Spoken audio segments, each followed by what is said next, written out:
Shalom, shalom, everybody. This is our Prophets of Awakening. This is our Sabbath class, 19th of September, 2020. We're going to do a moment of silence, then go into the prayer, and then we go into our current events and the lessons.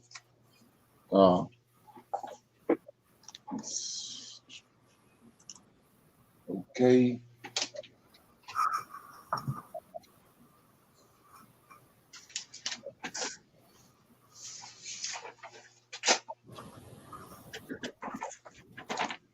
Oh Lord, we thank you for your great mercy and your great power and wisdom. We tarry, waiting for your powerful deliverance of your people, Israel. Oh Lord, you have given us insight into the scriptures of our forefathers. You, O Lord, has directed us to who you are and your role in the going on of heaven and earth. We come this Sabbath day, doubtless that you will appear and that you will gather your nation from among these wicked Gentiles. O Lord, you spoke through your prophet Isaiah, saying that you would help Abraham's seed, that you, O Lord, whom you, O Lord, have scattered. You have completed this promise as of this day. You said, O Lord, that you would remove the darkness from around us. Tarry not, O Lord. The latter days are here. We are waiting and watching for you. Peace be unto you. Okay, so with that being said, I'm gonna. I wanted to do something right quick before we get started. I was gonna connect the dot with some. Hope it helps somebody.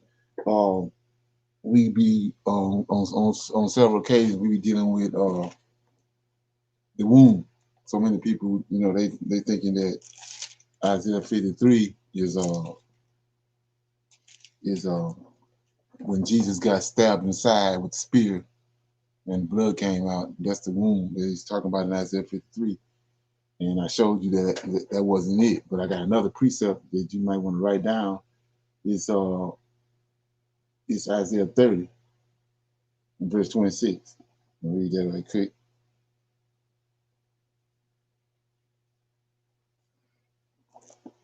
This will help you when you're trying to explain it to somebody. So we know that all through Isaiah, he keep telling you who the servant is. He says, telling you Israel is my servant. That's all through Isaiah. So I'm in Isaiah 30 and 26. So it says, moreover, the light of the moon shall be as the light of the sun, and the light of the sun shall be sevenfold, as the light of 7 days, in the day that the Lord bindeth up the breach of his people, that's Israel, and healeth the stroke of their wound. So we got a wound right there again, and we see before that he says, in that day the Lord bindeth up the breach of his people. So his people is Israel. Then he says, and healeth the stroke of their wound. So you got to ask yourself, what wound? You go to Jeremiah. Quick. Jeremiah 30. And then it says in verse 7 of 30, Jeremiah 30 says, Atlas, for that day is great, so that there is none like it. It is even the time of Jacob's trouble, but he shall be saved out of it. So we see how he's using singular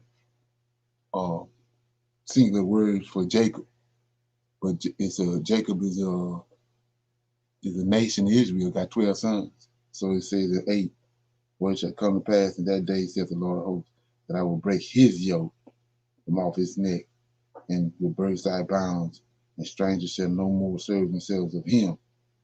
Talking about the whole tribe, all the tribes, but he used a singular.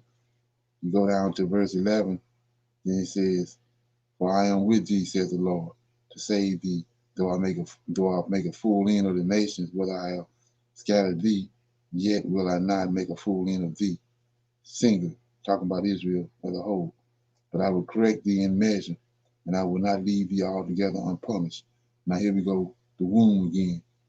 For thus saith the Lord, Thy bruise is incurable, and thy wound is grievous. See that? So the wound that is grievous is that he scattered Israel, took away the king and the high priest. So the wound, that's the wound we're talking about. And so it goes back to Isaiah 26, 30 and 26. Let me read it right quick. 30 and 26 says, moreover, the light of the moon shall be as the light of the sun, and the light of the sun shall be sevenfold, as the light of 7 days, and the day that the Lord bindeth up the breach of his people, and healeth the stroke of their wound. So we see it's the same wound, and the wound is that Israel been abiding for over at least 2,500 years without a king, without a high priest. He scattered them. Temple ain't there no more. That's the grievous wound. The reason why we're in the condition we're in. But he says right here in Isaiah 20, 30 and 26, he's going to close up the breaches. And like I said, one of the breaches is that, he got a covenant with David.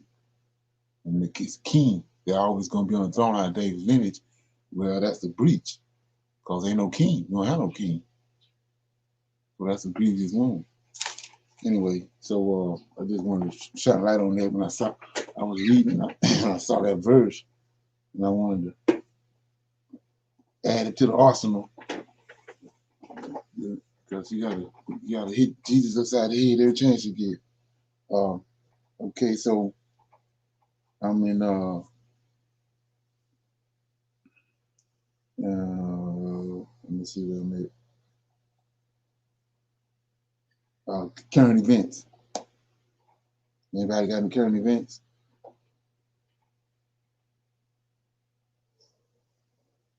Well, I got a couple I want to talk about. The first one is I don't know if anybody heard about it yet, but that's Supreme Court Justice Gator Ginsburg. She passed away yesterday.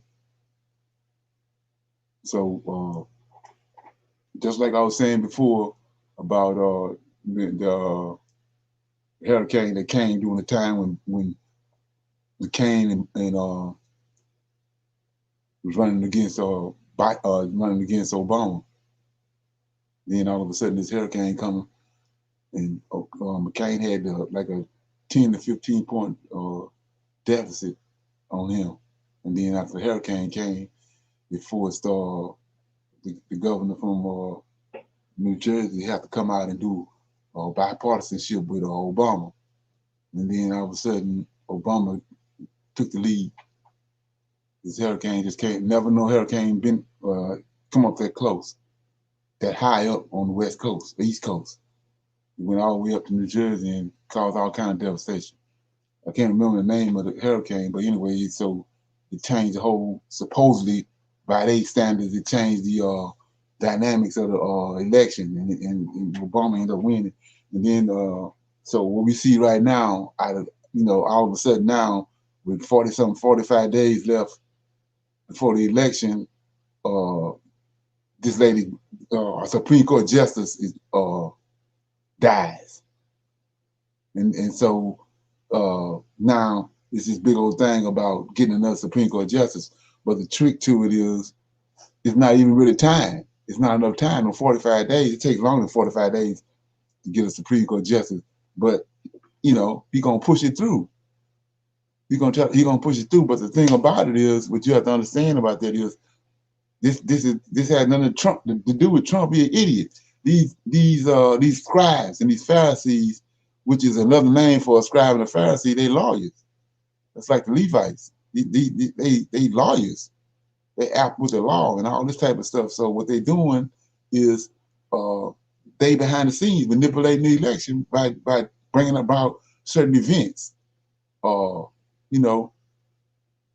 dramatic events right around the election to change the dynamic of the election. So now it's this big old focus on who this Supreme Court justice is going to be. And like I was saying before, that the last guy that died, they found out he got suffocated with a pillow. So they killed him at a time when he can affect whatever they got going on politically. And now here we go, all of a sudden this lady dies 45 to 50 days before the election. So that's Esau at his finest. And then uh, Trump. I don't know if anybody's seen that, but a couple of first of the week, they had all the people over in the Middle East. He's supposedly putting together this peace plan for the Middle East. They already lulled everybody to sleep with the Muslims and the Christians and the Catholics with this Book of Revelation. So now all of a sudden they coming out of the blue with a peace talk with the so-called Jews over there in the Middle East, making this thing look like it's all prophetic. And so they're gonna use all that right there to usher Trump right back in the White House. Any comments?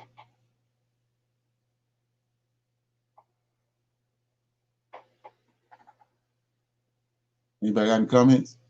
Something you want to talk about as far as the current events?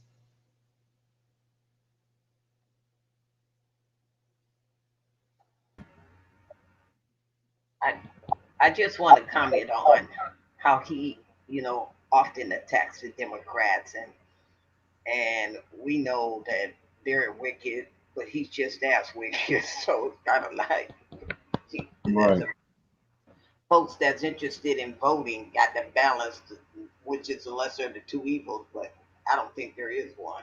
It's an unfortunate position right about now, but that's, I guess, realistically, it's been unfortunate since a long time as far as we're concerned, because right, you try to balance the scales of justice, and they that don't work here in the U.S. I'm sorry. right. Okay. Yeah, you're right. But like I was saying, these are when you start talking about the Zionists and Esau, that's not a whole, that's not a big, huge group of people. It's a small group. Uh, in the book of Obadiah, he tells you that it's not that many of them. They're small in number, and they the ones that's doing all the manipulating and hoodwinking everything and tricking people by by bringing about certain events. Like I was saying, people don't understand that these same people they changed world history. They were Brutus and Cassius and all them killed Julius Caesar, changed the whole dynamic and events of the direction that the world was going in. Then they turn around and they tell you that Alexander was poisoned, but they killed Alexander. So that changed it, because that means his conquest came to an end when they killed him in, like I said, in India, when they killed him. And they tell you right down in history uh, that he died from food poisoning. And so, like I was saying before, there's no difference in that than what we was talking about last night with Antioch Epiphanes, because they have no respect for the Most High's word, the Tanakh. So they didn't flip that all around and change dates and times and events and all that, just like Gabriel explained to Daniel that they was gonna do. So you have to be aware of that. So there are no you know emotions about uh, altering what the Lord of Hosts said or what Yahweh said. There are no problem with it. They wicked as hell. Yeah. So anybody else got anything? Okay. Well, I was gonna play this video. It's about 15 minutes. It's Dr. Arcana then pop back up on the scene. And like I was saying before, with her and Akon and Dr. Moonby and all them, they using them as herdsmen, you know, to herd the Most High people back to where they came from over on the West Coast of Africa. So I'm gonna play this, and then we're gonna, we'll talk about it after it's finished.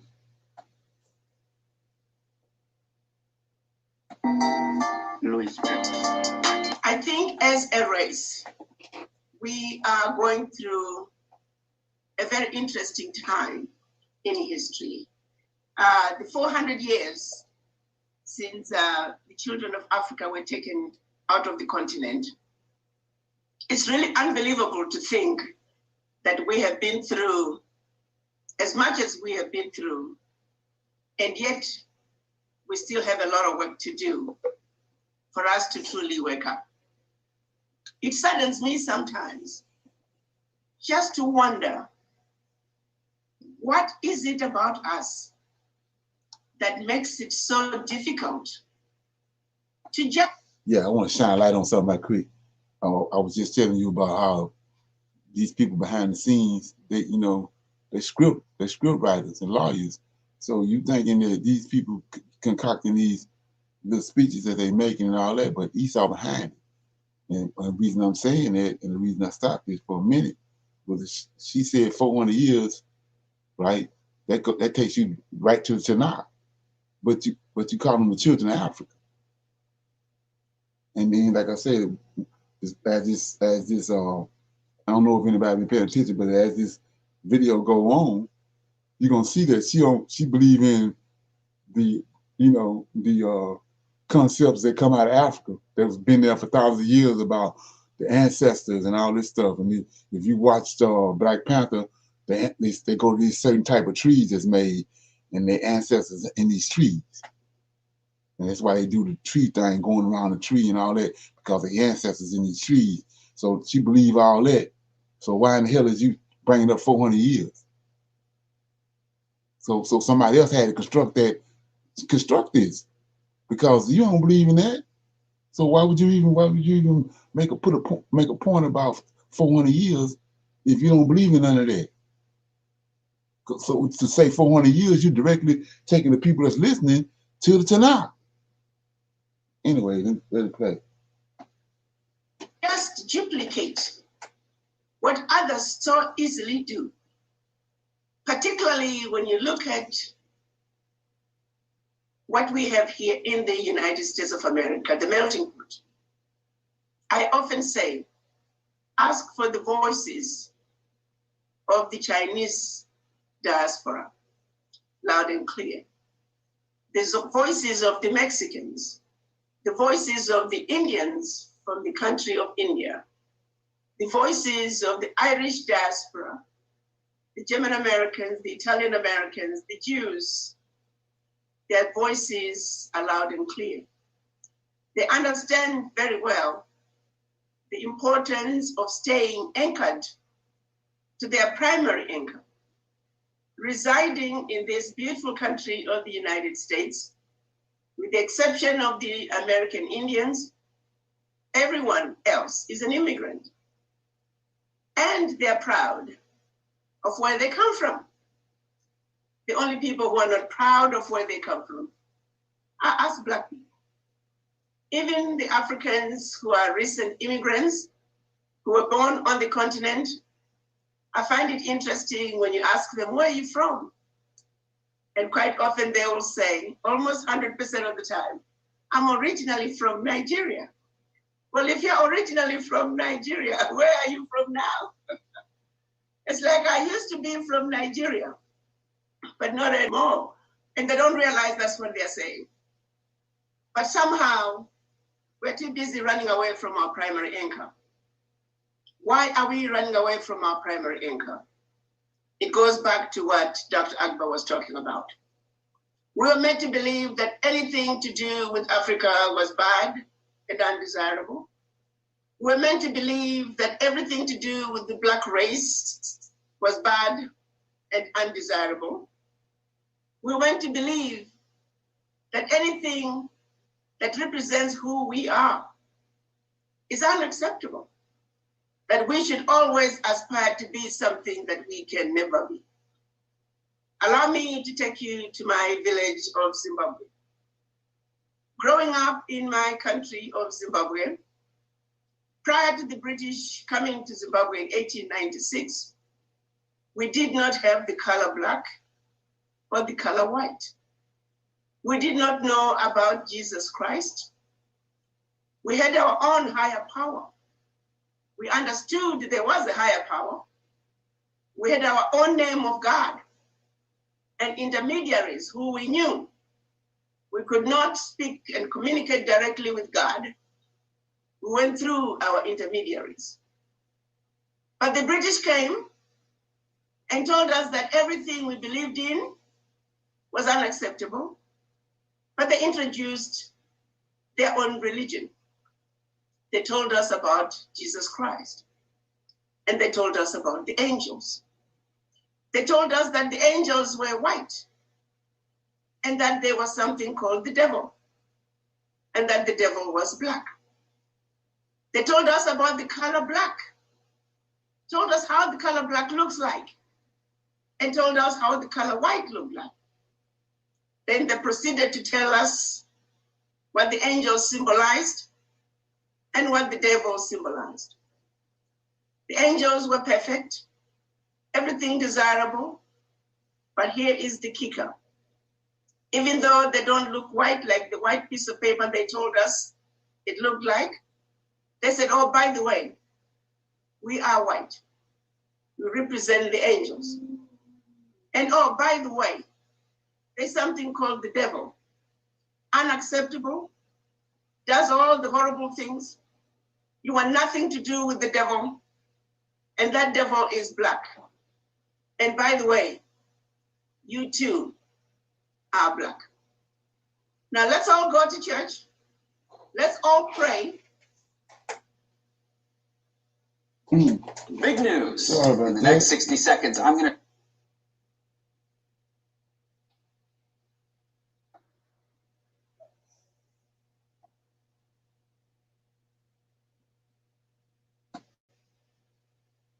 Okay. We all want to be like the angels. And the angels who just happen to be white. Let's all pray to a Jesus who, even though in the Bible it is clear that Jesus Christ was not white, his color, skin color is described as crimson in some scriptures. We all know very well when Mary and Joseph were trying to run away from King Herod, they were advised to go to Egypt, not Europe. Why Egypt? Because they knew in Egypt he was going to blend with others who looked like him. If he was a white person, they would have advised them to go to Europe. But there he would stand out like a sore tooth. The issue of white angels and black devils was done intentionally. For those were the instructions the missionaries were given when they came to Africa, to criminalize blackness, to make us believe everything black was undesirable, to make us hate ourselves and aspire to be something we can never be, white. Make us believe that there was something called angels. If I may ask all of you who are listening today, who has seen the angels? Who has seen the devils?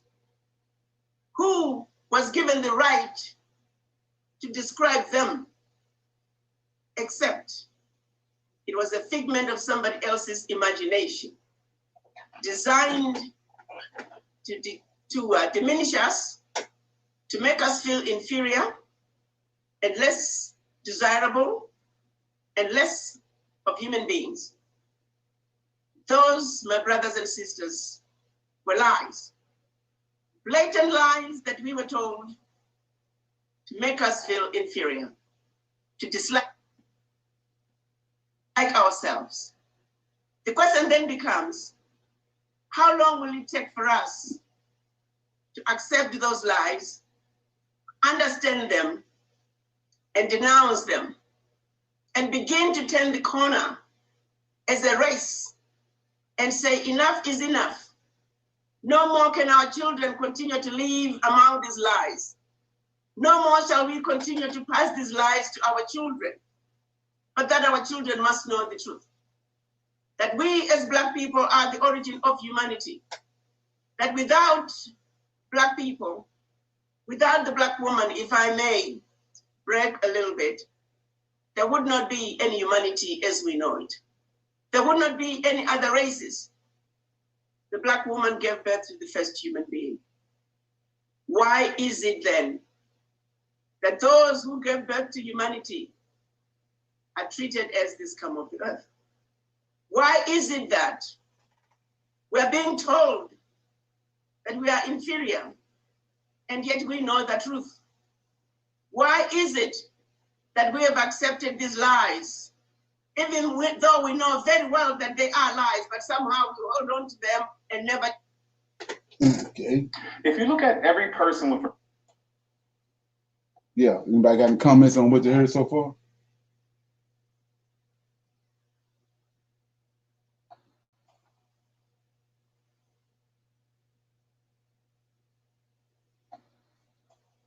Any comments?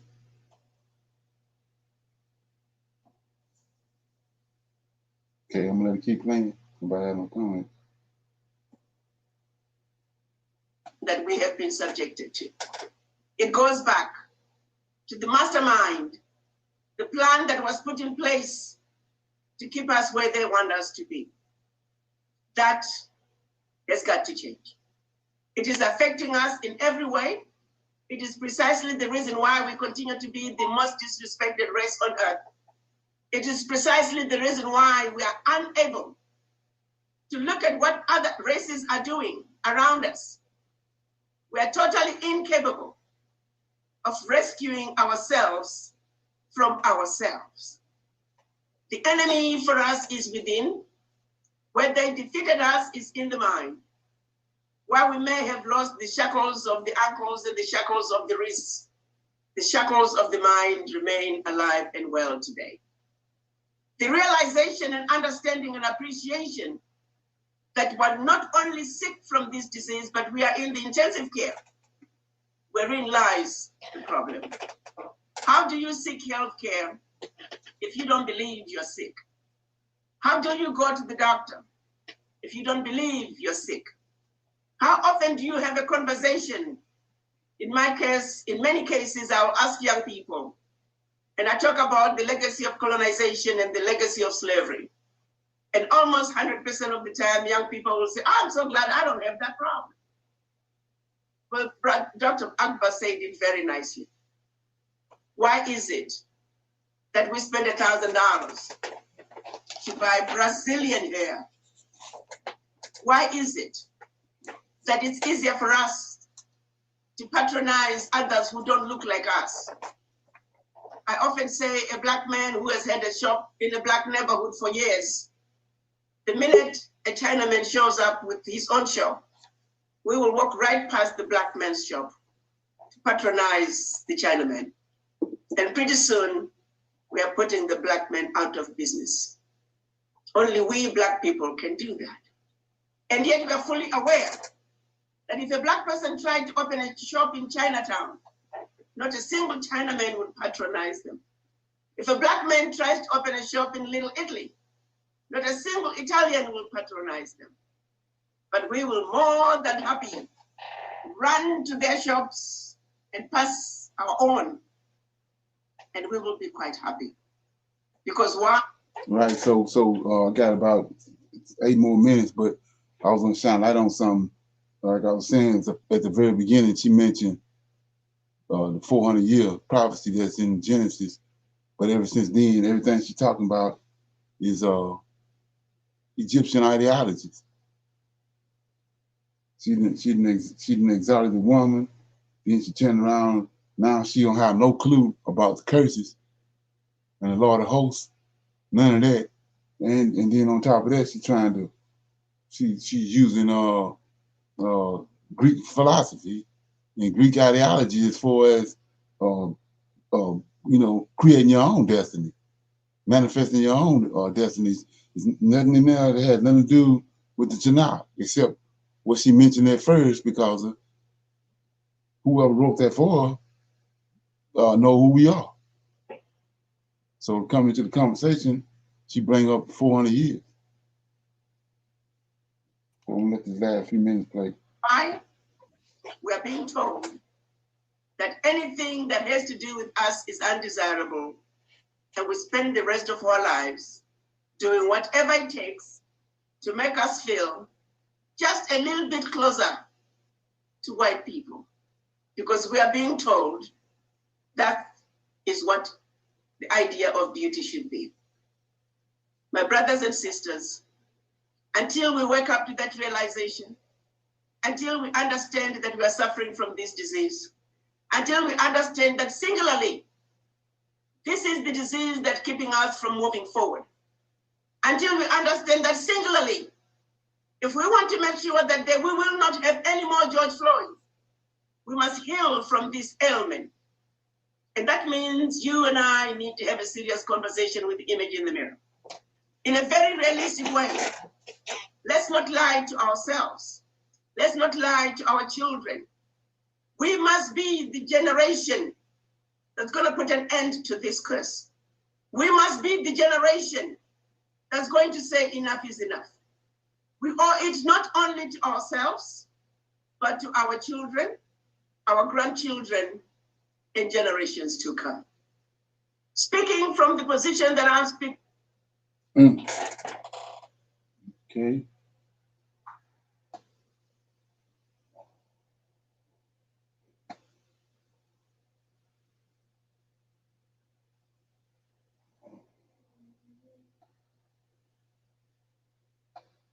Speaking from, I am particularly concerned about what is getting ready to happen to your Africa, our Africa.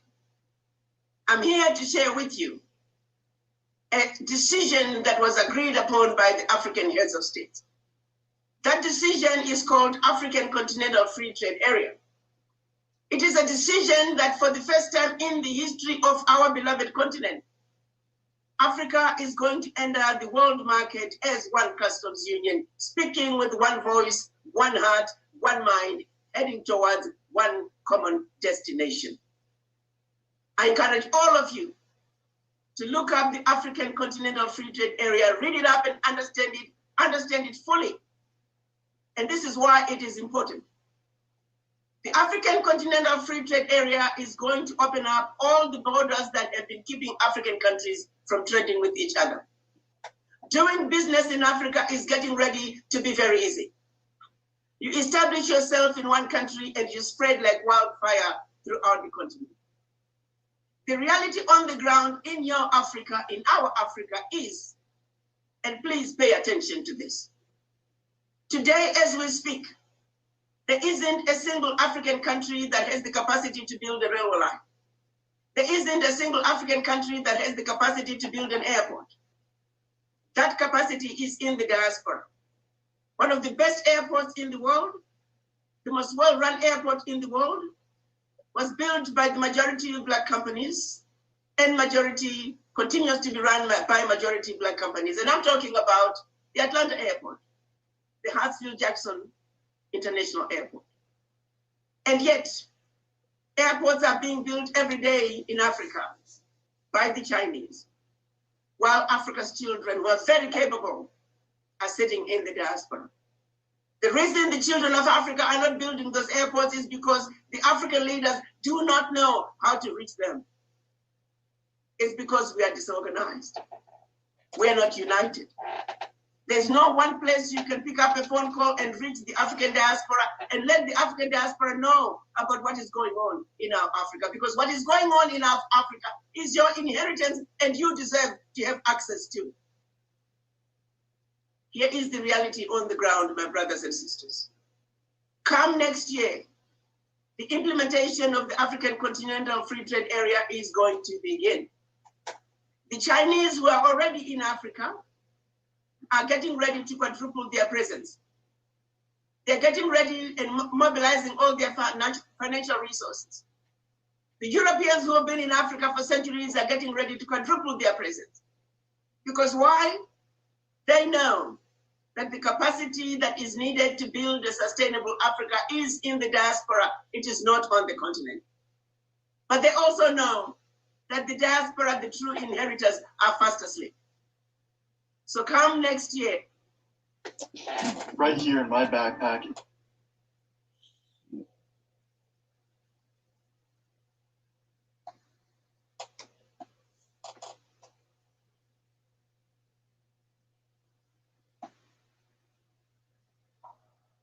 Just picture what's getting ready to come from the west and what is getting ready to come from the east. There is a void in Africa, and that void is what was created by the brain drain that took place over the past 400 years, the brain drain out of Africa. When the slave masters took the children of Africa as slaves, they took the best and the fittest that Africa had. And then we have the latest migrants who left Africa in search of greener pastures, some running away from famine and war.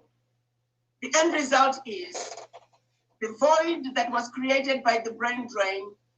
It is precisely the void that is being filled by the Chinese and by the Europeans. The question I have for you, my brothers and sisters, Africa remains the richest continent on earth. In spite of many centuries of exploitation, the colonizers have only taken maybe 10% of Africa's natural resources. There's still plenty of natural resources that belong to you and I. Every day we are discovering more and more natural resources in our beloved Africa. Here is the reality on the ground. Come next year, the question I have for you, children of Africa, there is a seat that has your name. If you do not occupy that seat, others will occupy that seat for you. For you to stop asking the question, why is it that the Chinese are getting the contracts to build Africa? Well, they're getting the contracts because you are missing in action, because you are not available to take over that contract. The reality is the Cape to Cairo highway is going to be built. The Senegal to Djibouti high-speed rail is going to be built, and highways everywhere in between. New cities are going to be built, ports are going to be built. The question is, by who? That is your inheritance. The continent, which is producing 50% of the world gold, the continent which produces the largest amounts of platinum in the world, the continent which is the second largest producer of diamonds, the continent with over 65% of the arable land in the world, the continent which is the largest producer of coltan. I can go on and on and on, is your continent. They are ready to come take everything that's on the continent. The African heads of states are saying, Ambassador, let the children of Africa in the diaspora know that they must come home. They must come and take what belongs to them. You see, the white people are going to Africa poor and they come back rich. The African heads of states are saying there's nothing wrong with the children of Africa coming home to Africa, investing in Africa, come home poor, and also live your Africa rich. Go back to the United States, go back to Europe and play golf just like they do while your money is working for you in Africa. The time is now, my brothers. Okay. We have a real shot to make history this election by taking back.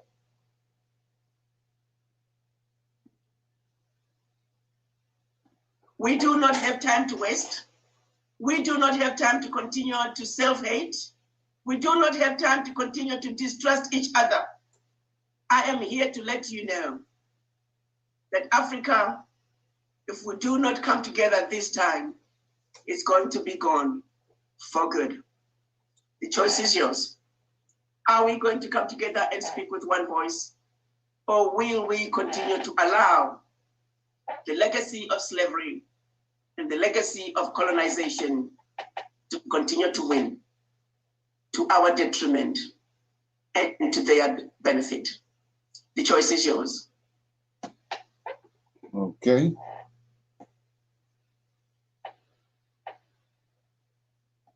Any comments? Yeah.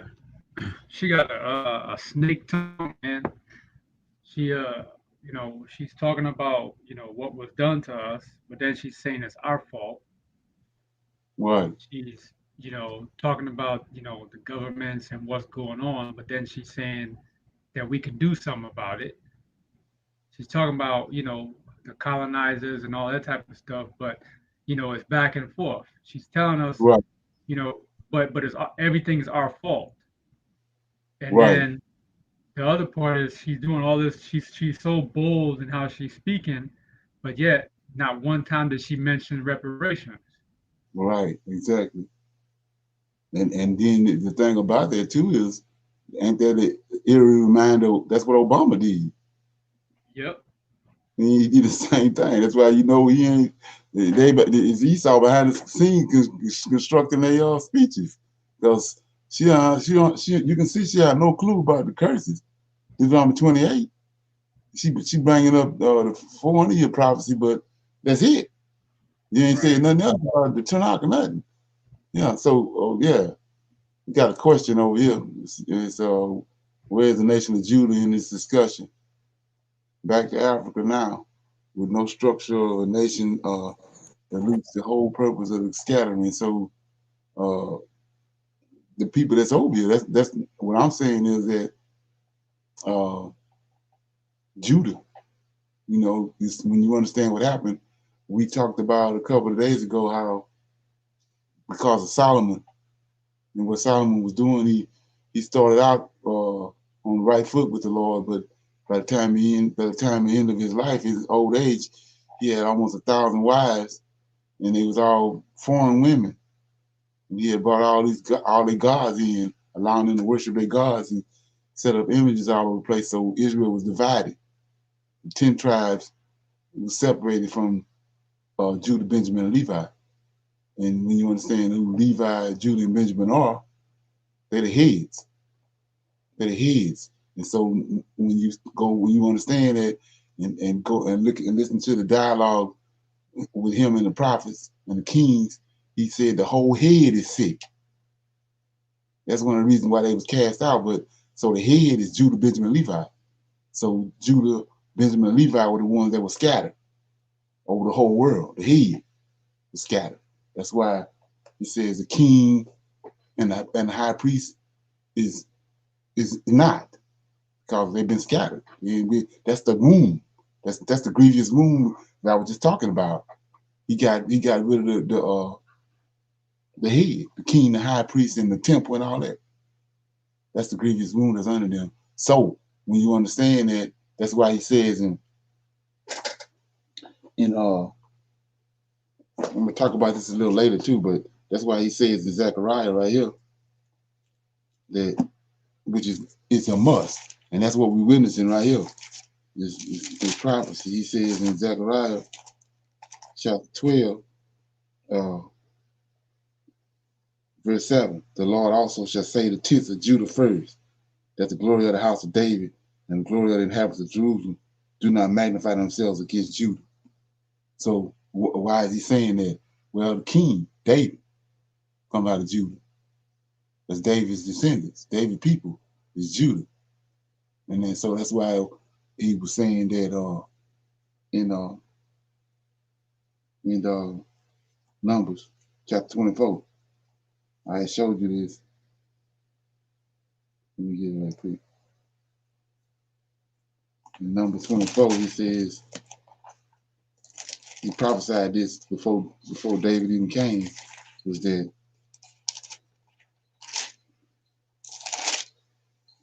24 it says this is the parable that Balaam gave.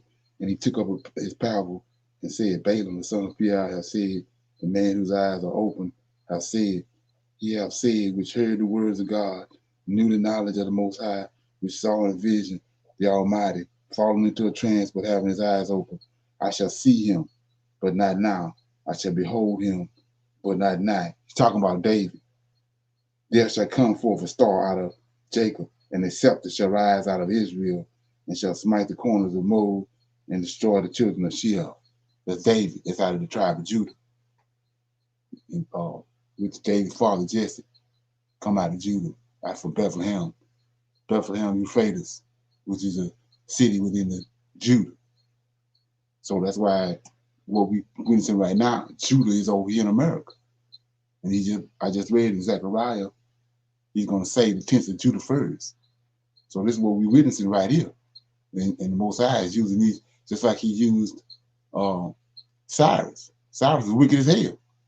But he used Cyrus to deliver us. He used Nebuchadnezzar. All these men was wicked as hell. He used Amalek to bless Abraham, to give Abraham his wealth. So we know there's nothing new under the sun. But like I was saying before, the prophecy is that he's got to save the tents of Judah first. This was we're looking at it happening right now, right in front of our face. And then, like I was showing you the other day, Wednesday, how that the beyond the rivers of Ethiopia, they got us from over there. They got us from over there in the west coast of Africa. We just following right along with prophecy. That's where we went.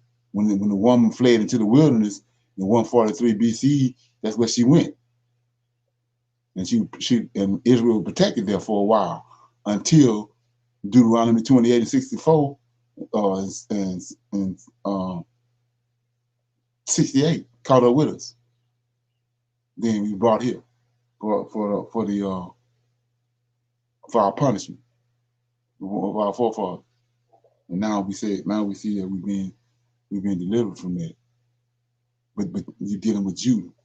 And just for GP, I was telling you Judah, Benjamin, and Levi. Well, Haiti, the Haitians, that's Levites.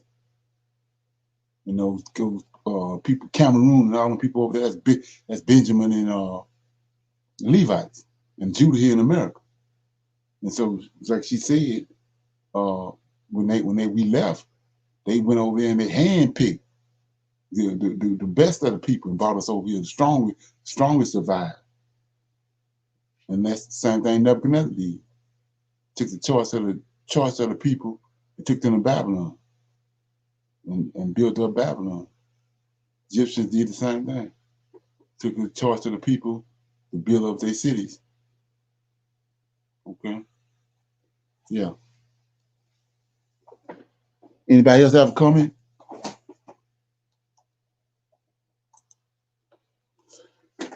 Anybody else have any comments on the video?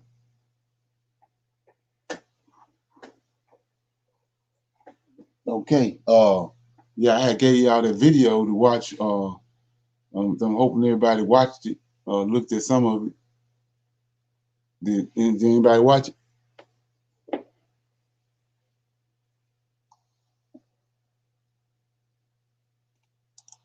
Anybody watch the video? Okay. I watched most of it. What you get out of it? You get anything out of it? Huh. Yeah. It was kind of hard to watch because just knowing that he don't know what he's talking about. Right. But he's dealing with revelation. Right. And so Yeah. just that in itself throws the whole thing off, because you going into the Torah and the Tanakh, then you going back to Revelation. Right.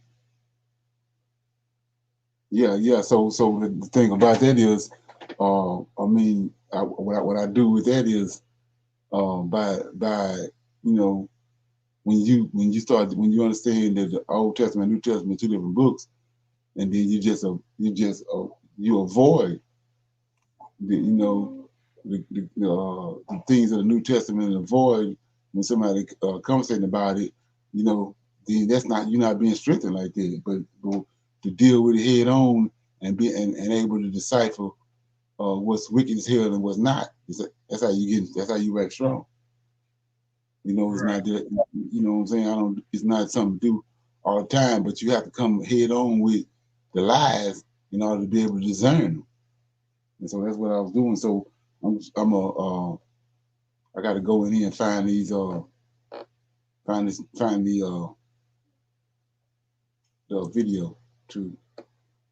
And then I'm just gonna play snippets of it.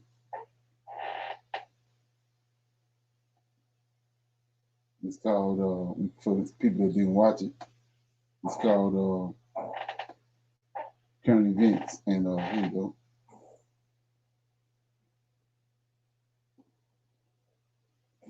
Current events and all hell breaking loose. Truth for decades and decades, patiently waiting for the second coming of Yahweh Shai. Our hearty shalom to you mighty men that go out there and labor, do the work of the Most High, presenting your body as a living sacrifice, going out there on the forefront to magnify the name of the living God, Yahweh Ba'ashem HaMashiach Yahushai. Shalom to the men that may not be out there in the highways and byways as of yet. Yeah, one of the things about, like I was saying, engaging with, stuff that's coming out of the New Testament, and Catholic and Islam and all that is. I was watching this movie, and it dawned on me probably last Sunday. This guy was it's called Primal, and this guy Nicolas Cage was on there with he was a hunter, and he was going and getting all these exotic animals out of Africa, and then he would bring them back to the United States to sell them. And he had caught this rare white leopard, and then he was trying to get it back. It was worth $1 million. He was gonna retire off of it, but when they got on it, they had took this old shipping vessel. They had transformed it. This guy had transformed it into, we put cages and all that in it, and he's the one that would transport him back and forth. Well, the U.S. government had caught this guy that was he was a killer. And he had broke away from the CIA, and he was over in Africa causing all kind of havoc, and they wanted him to bring him back to the United States. So they brought him through this guy right here, because they didn't want nobody to know about who he was and what they was doing. So anyway, it ended up was this guy ended up getting away on the ship, and he was killing everybody, and he opened all the cages up and let all the animals out, and he had two poisonous snakes. There's two poisonous snakes in the world, and the guy to the end of the movie, he had these this little boy and the woman tied to a pole, and he took that last snake out and dumped him out on the floor, and he went to go kill Nicolas Cage, because he couldn't, Nicolas Cage was a hunter. He had killed everybody else but him, but they was jumping all around. The snake was coming toward them, but they started jumping all around, and Nicolas Cage got on the thing and told him, just be still. You jumping all around, that's what's gonna make you bite him. If you be still, he's just gonna go right on by. So they stopped jumping around and just stood there. They were tied to the pole. Snake went right on by. Same thing with this. When you're dealing with when you know what a lie is, you done dealt with it and encountered it so many times. You just let it roll off you like water on a duck bag. And get the good out of it. Yeah. So we're gonna let this play. But they're working on it. They're getting built up in the spirit. They're praying, fasting, studying, keeping the commandments, and abiding in the will of the Lord. Shalom to the sisters out there, the mighty Akwat out there, who are charitable, who reverence their husbands, that are submissive, that are coming back to the laws of the Heavenly Father in the last days, and putting aside sin and being wholeheartedly and sincere in this truth. Right? Shalom to everybody on the live stream. Right? Shalom, Kai Griffin, Yahweh over everything. Obadiah Von Israel, Daoud Yasha'Allah, Shada Yasha'Allah, Judah Gaming, Bettina Francois, Tazimar Yahweh, Lock of Love, Jahim for X, J, David Israel, daughter of the Most High, Kodash, Amawan, B-Mac, One Israel, Donald Dumas, Elijah Israel, Saints of the Elohim, Trey B, Shalom, Shalom. Current events and all hell is breaking loose. Right? That's the topic of this live stream. We're going to touch on some prophecy, current events happening around the world, and clearly from the four corners of the earth, all hell is breaking loose on the earth right now. Right? From wildfires and tempestuous winds on the west coast of Babylon the Great, to World War III escalating in the so-called Middle East and between India and China, to all types of natural disasters, to Babylon the Great's army being diminished, to all manner of prophecies being fulfilled. So let's kick it off with the book of Daniel. All right, let's kick it off with the book of Daniel, the 9th chapter. All right, let's go to Daniel chapter 9, and we'll read verses 1 and 2.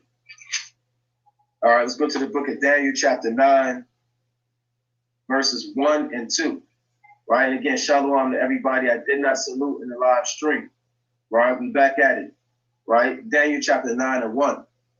In the first year of Darius, the son of Ahasuerus, of the seed of the Medes, which was made over the realm of the Chaldeans, and the first year of his reign, I, Daniel, understood by books.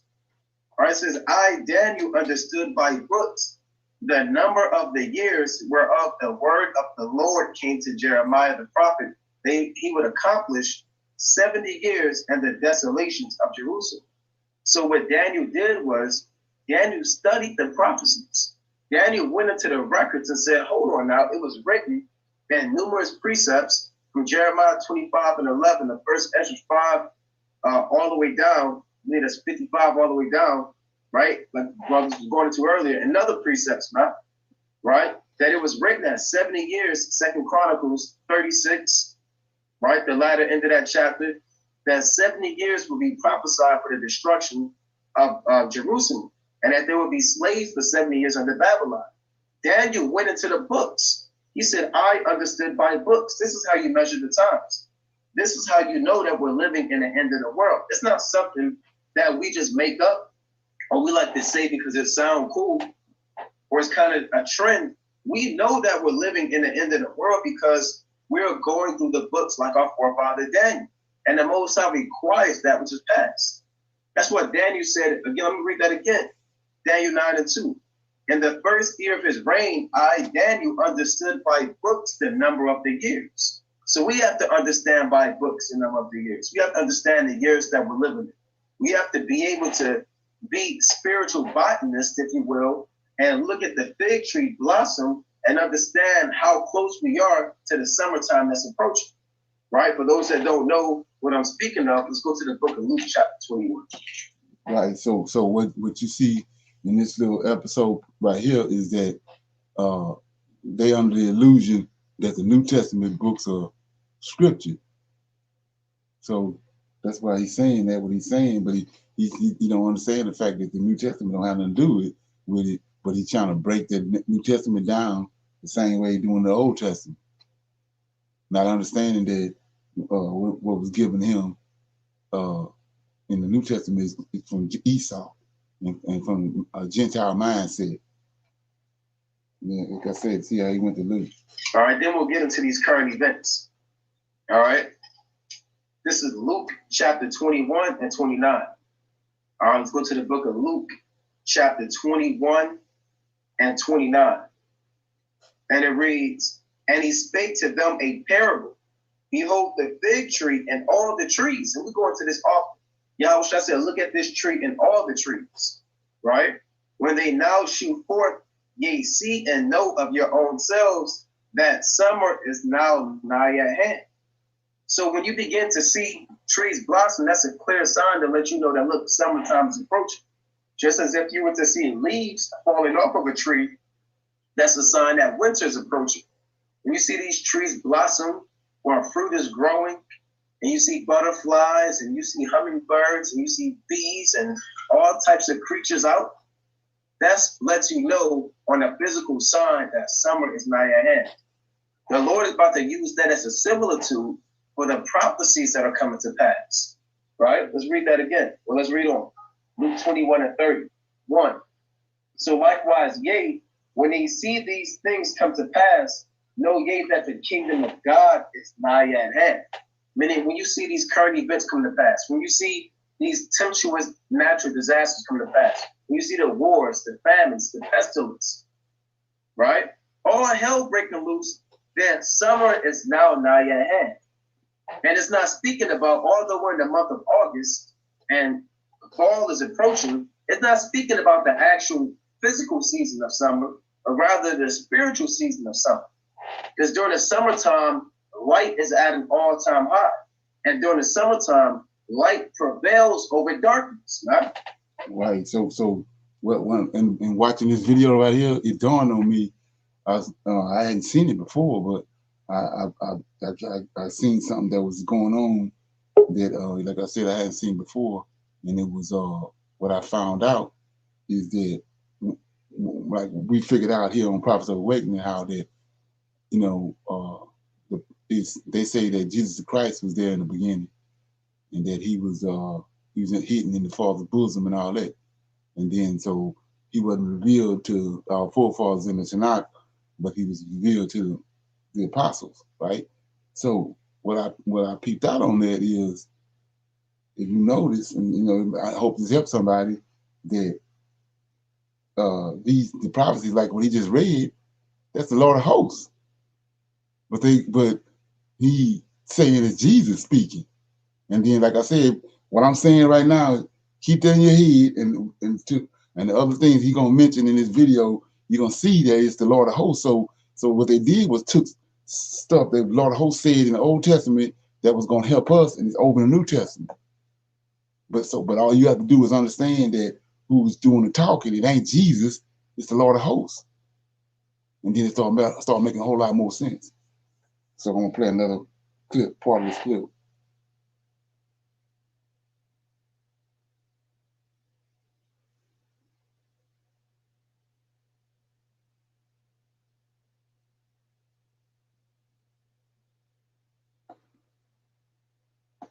Showing this, bear with me. All right, California legislature passes bill reducing penalties for oral, anal sex with children. Now, this is a real thing. In California, they have essentially legalized pedophilia. These lawmakers in a society that's predicated on the morals of God, this is what they put out there. You know, the motto of God we trust, right? But they're saying that you can get down with a child, man, in 2 different ways. And if you do that, hey, you get a slap on the wrist. It's not that bad. Well, the law says you get put to death, man. But the so-called white man give you a slap on the wrist. And these guys, look at these freaks right here, man. See if I can zoom in. Look at these abominations. Look at these guys right here, man. But the Lord dealing with the so-called white man, right? Now these guys, if you're in California, let's say you want to go and you stumble, you're in California and you out with the family, you're in Disneyland or whatever, and these guys kind of make a move on your son. Your son kind of come out the bathroom and he say, Dad, this guy was talking to me. And you say, who the hell was talking to you? And your son kind of point to him. Now, you can't really do nothing about it in California. You got to kind of put your head. Now you can do. Yeah. So when you listen to what he's talking about, and I want to take you back to Book of Adam and Eve and show you how slick Esau is, and how we made mention last night that Japhet took on the behavior of the Gentiles.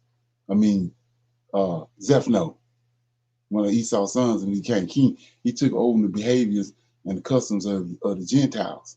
And so, or what the Gentiles were doing before the flood, I'm gonna read a little bit of, says that then when they were drunk and hatred and murder increased among them, one man would use violence against another, and Satan would teach him evil, and that one man would take another man's children and defile them.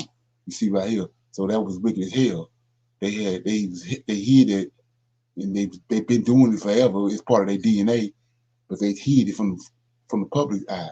But now that they think that they got us totally brainwashed, now they're coming back out with it. But the point I want to make is, like I was telling you in Genesis chapter 10, Ham, Shem, and Japheth ain't none of Noah's sons. And you can see that right here by what they're doing and their behaviors. You can't get this kind of behavior from one son and then a totally different behavior from another one, and then one look got white hair and blonde hair and blue eyes, and the other one got nappy hair, dark skin, and brown eyes.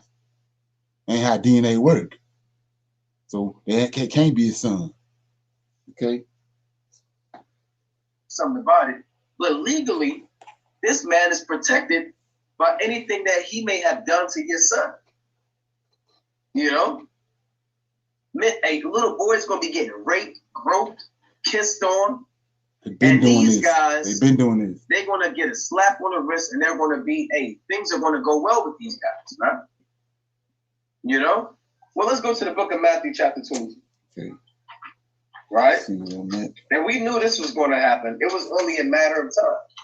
Right? Because we know they have the LGBT, what is that? L, there's so many letters, you can barely keep up.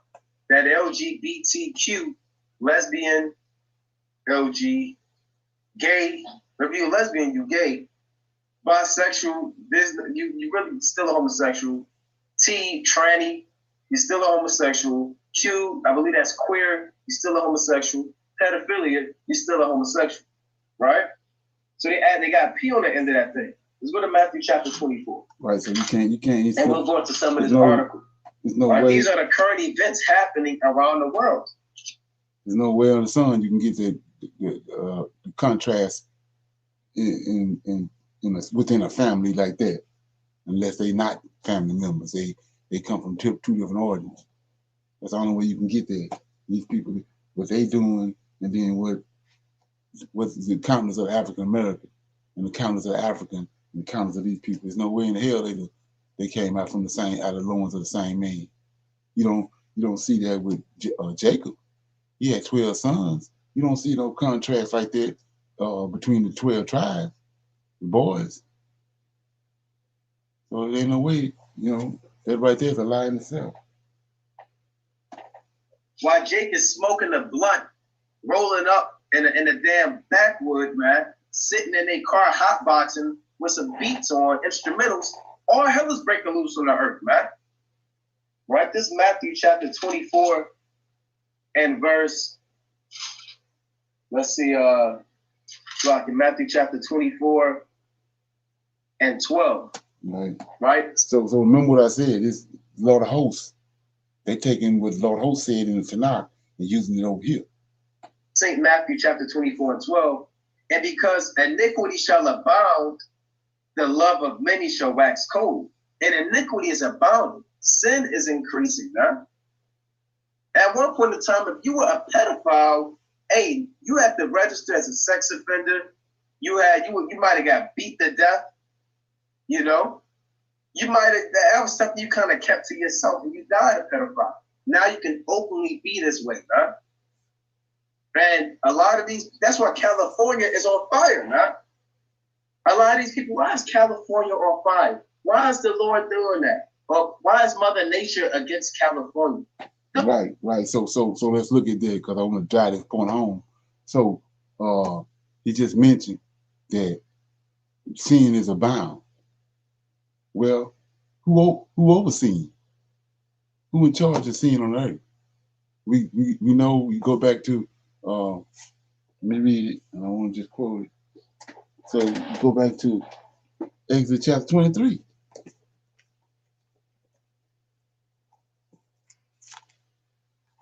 Exodus chapter 23. It tells you right here. And like I said, this is gonna help a lot, because of, you know, all they doing is quoting the Lord of Hosts. They didn't put somebody else's picture up there, but it's the Lord of Hosts. When it comes out, you can pretty much get whatever he's saying, and you can put it back in the Old Testament, back where it belongs. So 23 and 20 of Exodus says, behold, I sent an angel, the Lord, Yahweh, on Mount Sinai. He came down on Mount Sinai talking to Moses. Behold, I sent an angel before thee to keep thee in the way, to bring thee into the place which I have prepared. Beware of him, this angel. Obey his voice. Provoke him not, for he will not pardon your transgressions, for my name is in him. So this angel right here is concerned with sin, not Jesus. So it says that he mentioned sin, and he alluded to sin. It ain't Jesus. That's the Lord of Hosts talk. He the one concerned with sin. So all they did is just stuck this Jesus put this on Jesus, but it ain't him talking, because he don't have nothing to do with sin. And so then, if he don't have nothing to do with sin, if he's over sin, the Lord of hosts, then who is concerned with the judgment? Who's going to bring forth the judgment? He going to bring forth the judgment. So listen to this. The Lord is doing that, man. See? Iniquity shall abound. It's him. It ain't right? Jesus. Let's see. Let's get this precept in 2nd Ezra, the 4th chapter. Then we'll go more into this article, man. Wickedness, man. This is why California is burning, See? man. Yahweh, Lord of hosts. All right. 2nd Judge Ezra, in California, not chapter Jesus. 4 and verse 31. I'll start at 30. Right? This is the book of 2nd Ezra, chapter 4 and 30. For the grain of evil seed hath been sown in the heart of Adam from the beginning. See that? And how much ungodliness hath been brought up unto this time. So who came to Adam in the cool of the day? We discovered that. The Lord of hosts. So who it's only one person can reference that. It's him, not Jesus. And how much shall it yet bring forth until the time of threshing come? Because the grain of evil seed is sin. That was imparted in the mind of Adam from the beginning. Okay. And that was a great sin that led to the death. But if that sin led to death at that time, throw him in and the trash that can. seed, which is going to That's not grow him into talking. a tree, how much more ungodliness is it going to bring forth? So it started as seed of sin. Now the Lord said it's going to abound and grow to a tree with fruit full of sin, all the way up until Yahweh shall returns. Right? So sin is always going to increase until the time of threshing comes. Okay, what's up? Just like a man plants seeds in the land and the crops grow and grow into the harvest time. That's how sin is. All right? So again, California legislature passes bill reducing penalties for oral, anal sex with willing children, right? With the willing children. Madness. All right? It says California lawmakers passed the bill Monday that will reduce penalties. I hate to even keep reading this, but I have to. That will reduce penalties for adults who have oral and anal sex with willing minor child if the sex offender is within 10 years of the age of the victim. Check this out. You see that? So you can be about 18, and if you have a willing 8-year-old, hey, you can get down with that in California, man. You could be 18, you get your high school diploma, you walk across stage, and you hold a hand, and you walk across the stage with your diploma, and you kiss a little white boy in the mouth, and everybody clap their hands, taking pictures, saying, "Oh, they're in love." Let's go to Isaiah chapter 24. This place is gone, man. This place is finished. America's over, and this is it. It's only a matter of time. This place is it. It's over, man. Isaiah. Okay. Comments.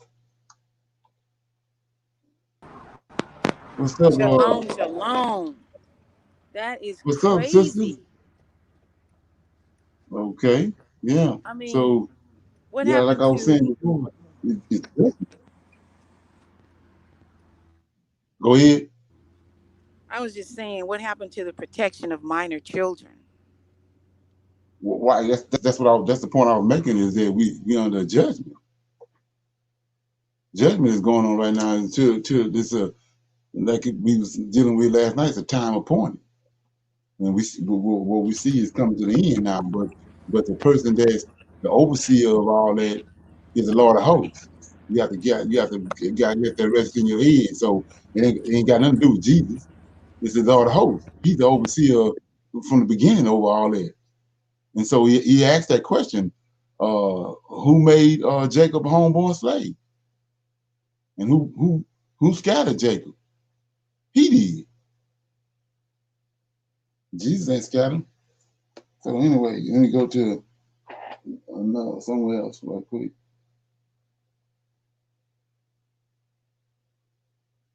So what we witnessing is he bringing all this drama that's starting to manifest itself. He bringing it, and the words that the things they quote in the New Testament, that's him talking. They just relocated it, like he said. They changed times and dates, and they altered his word. Okay.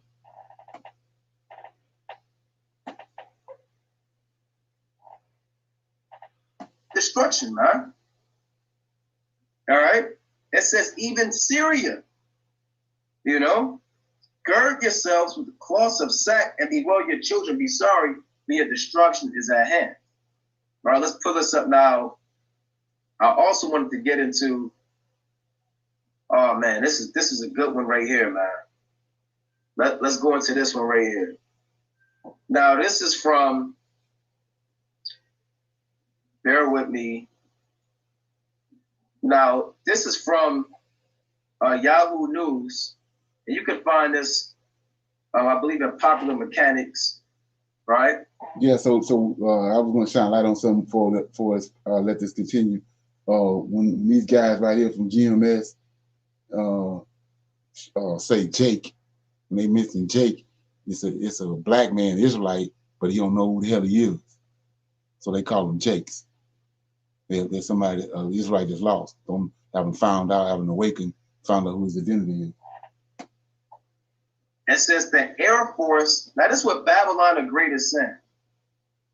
Right? Babylon the Great is saying this. It says the Air Force, let me make sure I'm showing my screen. Bear with me. The Air Force isn't dominant anymore, says the Air Force Chief of Staff. Now, this is from September 9th, 2020. It's September 9th right now. This is today. Today, this is documented. So let me see if I can pull it up here. It's going to pull up. I'm not the best with this internet thing. All right, well, that didn't do it. All right. But we're going to go back to it. It says the Air Force isn't dominant anymore, says the Air Force Chief of Staff. General Charles Q. Brown Jr., the head, check this out. That's why the Most High said the destruction of Babylon is ahead. General Charles Q. Brown Jr., the new head of the U.S. Air Force, warned casualties will be heavy in a future war. Let's pull up this man, Charles Q. Brown. Right? Charles Q. Brown. He has actually admitted that, and that's it. Wow, you believe? Check this out. That's Jake. Is that Jake? You see that? See, Jake, you don't have to be in this thing, man. Look at this. Madness, man. Madness. This guy, he's going to be the one. I mean, you have the Space Force, but the Air Force is going to be in it. He's going to be the leader. If all hell break loose and Yahweh Shai, or when all hell break loose and Yahweh Shai, Mashiach wa Malak the righteous, returns with the millions of chariots, this guy, Jake, is going to be the one giving the command to go fight against the Lord. Okay. So what he's showing you is a black dude. He call him Jake. He's over the Air Force.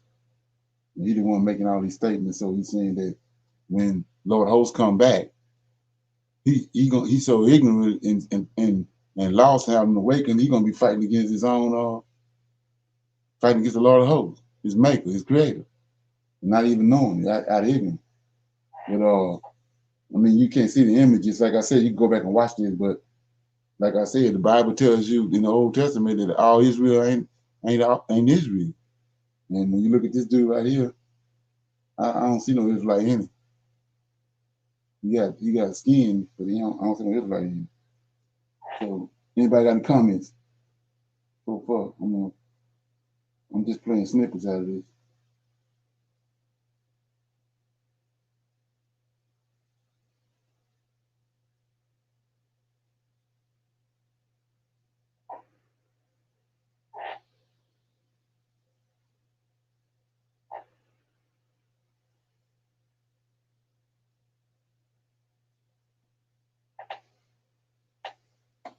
Nobody's talking about everybody getting along to go along. Everybody's talking about battle, war, death, destruction, pestilence, fire.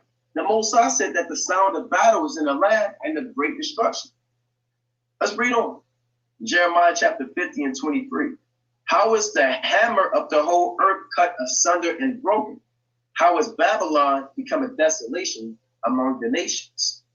I have laid a snare for thee, and thou art also taken, O Babylon, and thou was not aware. Thou art found and also caught, because thou hast striven against Yahweh. You see that? So the Lord said, Babylon the Great is the hammer of the whole earth, because they break down and bruise, rape, rob, and murder, and defeat every nation, man. Reading on. Jeremiah. So I want to shine a light on something. This is the reason why I chose this video. So he's talking about today, and we're looking at the events that's taking place with America. America being, you can tell somebody is dealing with America because of all the things that's happening.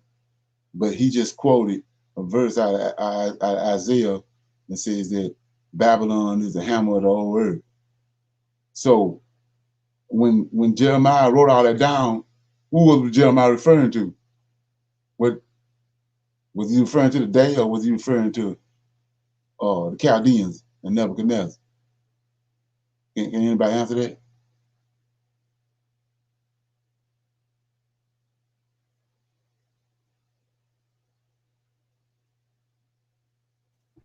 The Chaldeans. Right. So let's go back to what we were dealing with yesterday about when we was in dealing with chapter 11 of Daniel. It's not when we finished Daniel, the 12 chapters that they left in there, because they took out about 10, but when we finished reading those chapters, we ended up with Antioch Epiphanes being judged. None of that had to do with nothing after that. It was all talking about that. So it's the same, you can't go to Isaiah and dealing with the prophecies of the day. You can't do that. And then that's where all these guys caught up at. That's why they can't see the Lord of hosts. You can't go to Isaiah. He's talking about Nebuchadnezzar. He ain't talking about no Babylon today. So you have to understand that. Jeremiah 50 and 25. The Lord hath opened his armory. Let me read that again. The Lord hath opened his armory and hath brought forth the weapons of his indignation. For this is the work of the Lord God of hosts in the land of the Chaldeans. Come against her from the utmost border. Open her storehouses, cast her up as heaps, and destroy her utterly. Let nothing of her be left. So America is going to be done. And the Lord hath opened his armory. For those that don't know what an armory is, it is a place where you hold weapons. All right, let's see if we can get a definition. I'm spelling it right. Here you have an armory, a place where weapons are kept. Right? An array of resources available for a particular purpose, a place where weapons are manufactured. So what does the Most High mean when he says he opened his armory? Meaning these military bases, right? These secret laboratories where they're making these weapons and these missiles. The Lord is going to open them up, shoot forth the missiles, and destroy America. All right. Another, let's get into this. All right, there's a lot going on in the world. Right? You have shots fired over India. Now, this is from September 8th. Right? This is yesterday. It says a shots fired over India and China border dispute. And they've been kind of going at it, for the past year or so. But now this is the first time where shots are actually fired. All right? Indian and Chinese troops appear to exchange warning shots. That's World War III kicking off, man.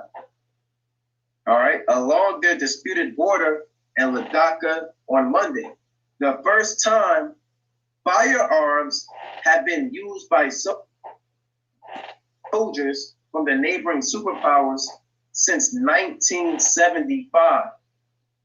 That's them gunshots. That's the sound of battle in the land. We're gonna say. Okay, so like I was saying earlier, when you can't go and use Isaiah for this because it's and the reason I'm breaking it down is so you can clearly see when you're dealing with the scriptures where to go and what to do and how to put all this stuff together. So I'm gonna give you an example of what I'm talking about. I'm in Hosea. I'm in Haggai.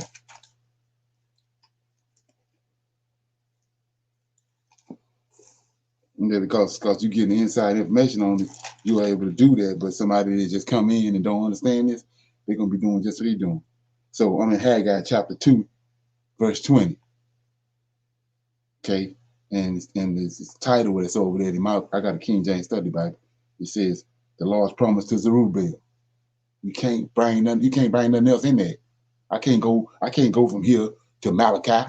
To Matthew and Mark and Luke and John and all that bull crap. I can't go there. This is talking about Zerubbabel. So, and I can't try to bring it over here to the day or none of this. So let's look at it. I'm gonna read it 20 through 23. And again, the word of the Lord came unto Haggai.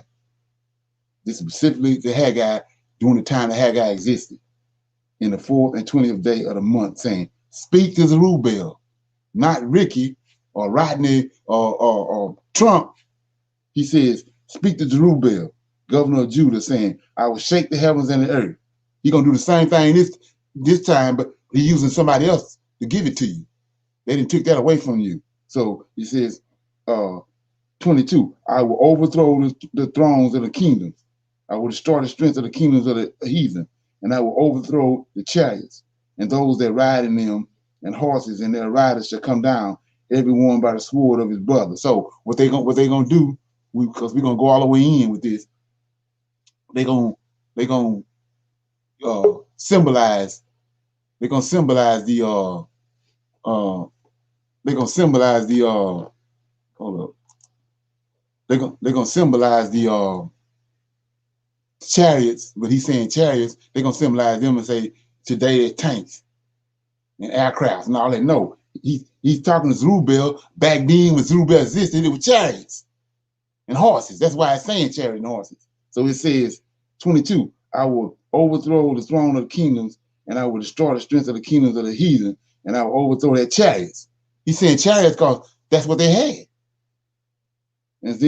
And those that ride on them, they ride on horses. And the horses and the riders shall come down, everyone by the sword of his brother.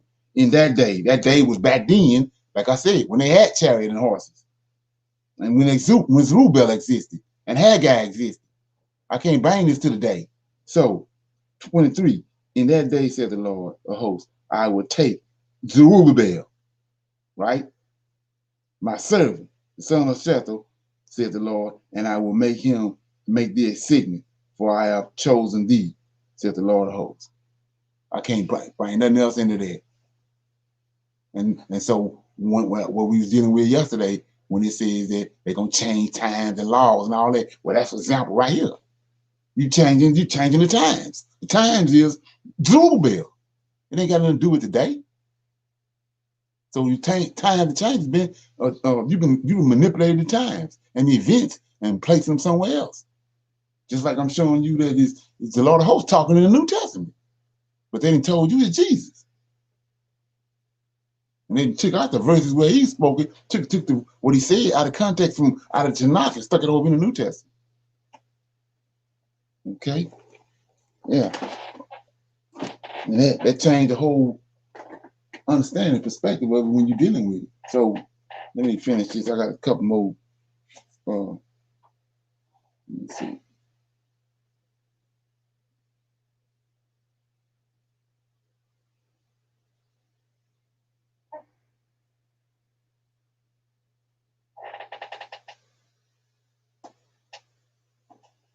It says, while no casualties, like to bear with me. So yeah. It says, while no casualties were reported, the clash is likely It's lucky. Let me go back. I'm not sure what happened. All right, they got this second wave of corona you're talking about. But it says, while no casualties were reported, the clash is likely to further heighten tensions after the two sides were engaged in fatal hand-to-hand combat earlier this year.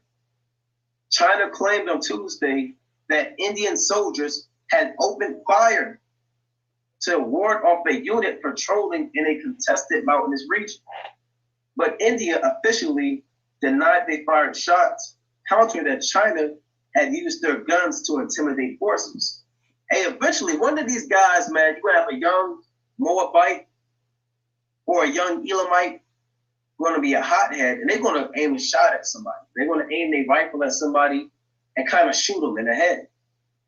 Then somebody else, they're going to retaliate and kind of shoot them. Then they're going to shoot back. Then all hell won't break loose on the earth, man. All it takes is one or two gunshots.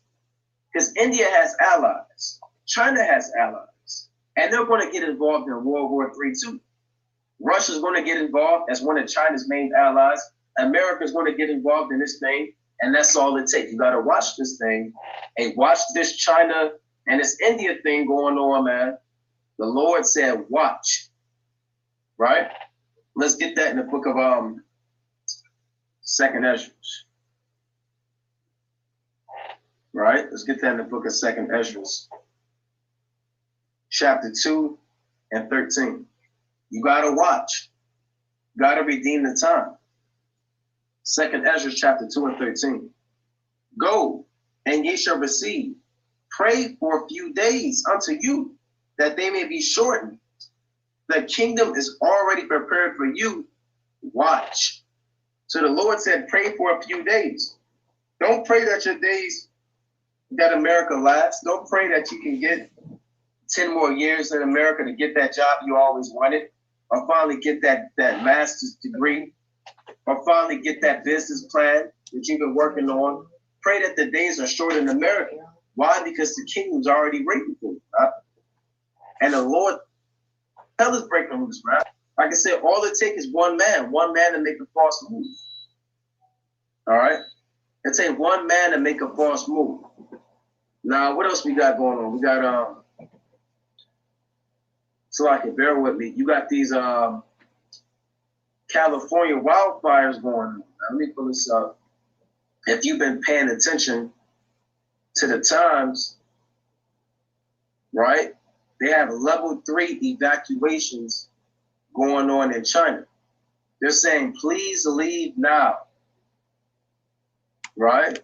Please leave now. This is what China looks like. I mean, not China, California. Right? You can't breathe.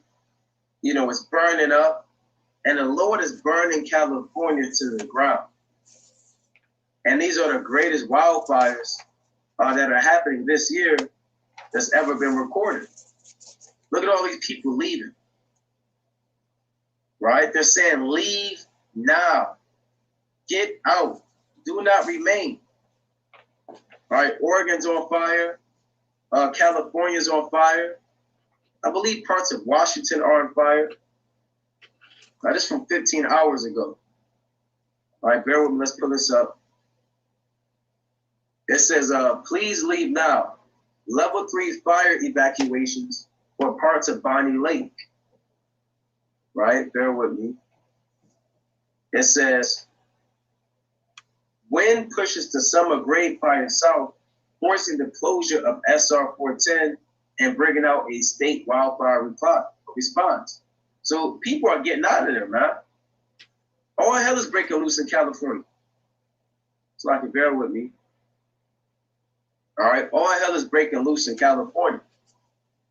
All right, they're saying anywhere between 300 to 330 acres. Level 3 is immediate danger. You know? So these are the things happening on the earth. Let's see, we can get some pictures on that. Now, who is doing that? The Most High is doing that, right?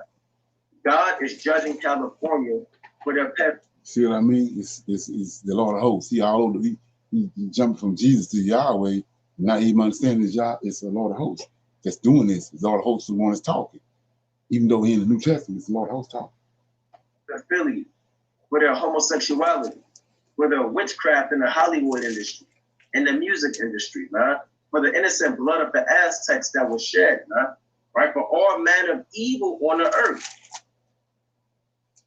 Right? Look at California on fire, man. And you can't save it, man. And the Lord is showing you what America's going to look like. Right? When you look at California from an aerial point of view, that's how America's going to look as a lake of fire. That's why John called America that lake of fire. You know? And he saw the smoke ascend from heaven to the sky. That's how America's going to look when the missiles hit.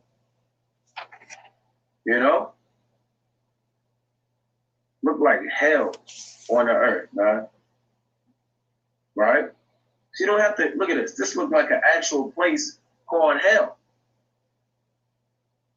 So that's a cut, man, because America looks like hell right now in California. Let's go to the book of Isaiah. Right? Actually, instead of that, let's go to Isaiah chapter 29. All right, let's go to Isaiah chapter 29. Let's get the classic precept on that. All right, this is the book of Isaiah chapter 29 and 6. Thou shalt be visited of the Lord of hosts with thunder. It is. And with earthquake and great noise, with storm and tempest and the flame of devouring fire. So the Lord is visiting America with the flame of devouring fire. That's why this looks like an actual place called hell on the earth, man. Right? You can see the sparks, the wildfire. And again, like I said, all of America is going to look like this in due time. That's why in the book of Revelation, this is called the lake of fire. Yeah. So, like I was saying before, any questions? Do a little Q&A on this, and then I'm gonna go to. I got something else I'm gonna read. I'm gonna close out. So, anybody got any comments or questions on what we was just was looking at or just heard? Shalom, shalom. Go, Okay. was somebody else getting ready to go? Nah, go ahead. When the guy was reading, it says the Lord of hosts, but Right. I'm sure he's reading that as just Right. the Lord, or yeah. That's Jesus. That's Jesus. But like I was saying before, now when you're looking at this, you see they took what Lord of Hosts was saying in the Old Testament and stuck it over there. So it's the Lord of Hosts. Exactly. It's the Lord of Hosts talking. That dawned on me a couple days ago. I was listening to something and I realized it's the Lord of Hosts that's talking. You know what I'm saying? And they didn't know. Right. When I read now, I'm paying more attention too, because for so many years, with the theology that I had, it was just automatically, Jesus. But I'm understanding now that I know who the Lord of Hosts is. Makes a Right. whole difference. Right. Right. Okay. So anybody else have anything? Okay. What I want to read right here is I'm reading out of we was talking earlier about Judah and distinguishing between the reason why the Most High is coming to get Judah first and all that. So I want to read this right here because to make it plain as far as who we dealing with. You know what I'm saying? Whether we in the Old or New Testament, there's only one Lord of hosts. So it says, I'm in Isaiah chapter 31. I'm reading verses 1 through 9, and it says that God, not Egypt, would defend Judah. So we know that God is as the Lord of hosts. So he's the El that's over Israel. So it's the Lord of hosts, not Egypt, who's going to defend Judah.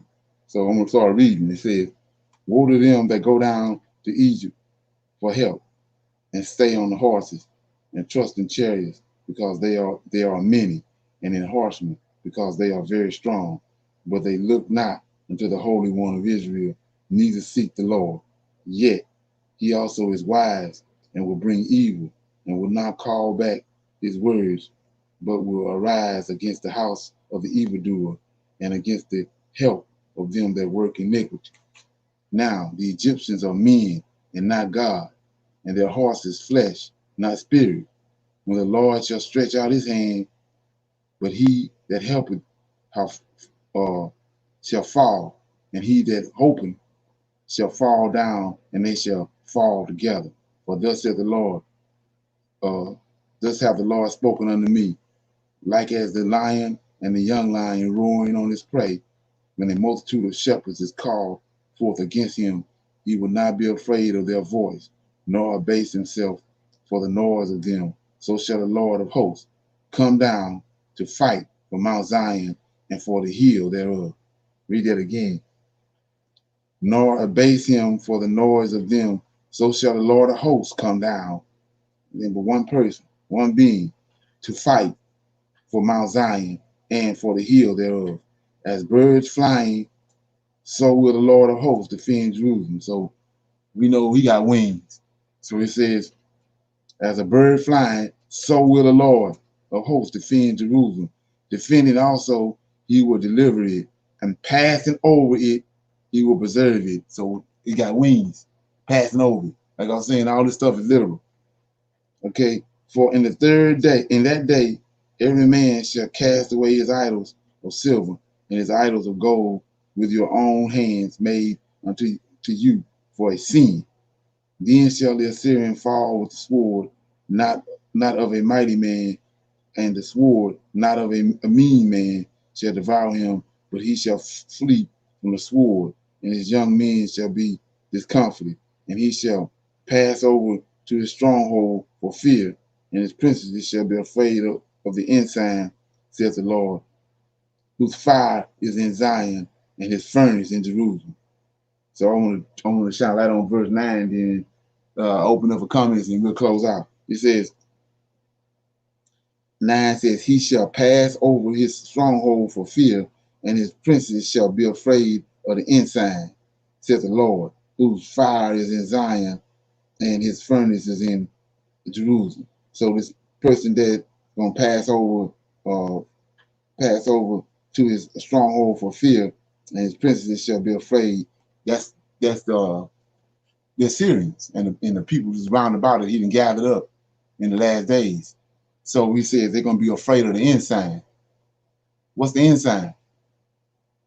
Can anybody answer that or speak on that? Shalom, shalom. I think the end sign is that he's going to reveal his people. The Lord and the Lord of hosts is going to come back on the scene. You kind of in the ballpark. Anybody else? David. Okay, let me go right here to. And the resurrection. Isaiah chapter 11. It says, verse 11 and 10. And in that day there shall be a root out of Jesse, which shall stand for an ensign of the people, until it shall the Gentiles see, and his rest shall be glorious. David. Oh, wow. Okay. Okay. Yeah.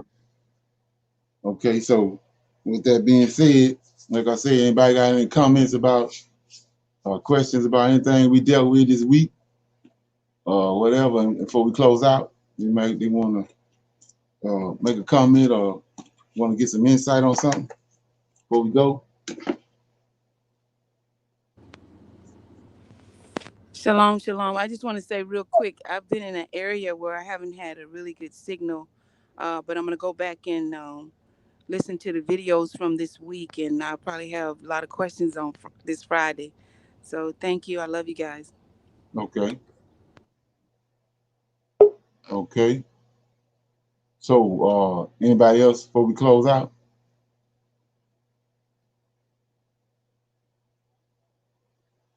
Okay. So with that being said, I want to say shalom, shalom, everybody. We'll see y'all this evening at 6 o'clock. You know, we'll do our end of Sabbath class. Close out the Sabbath.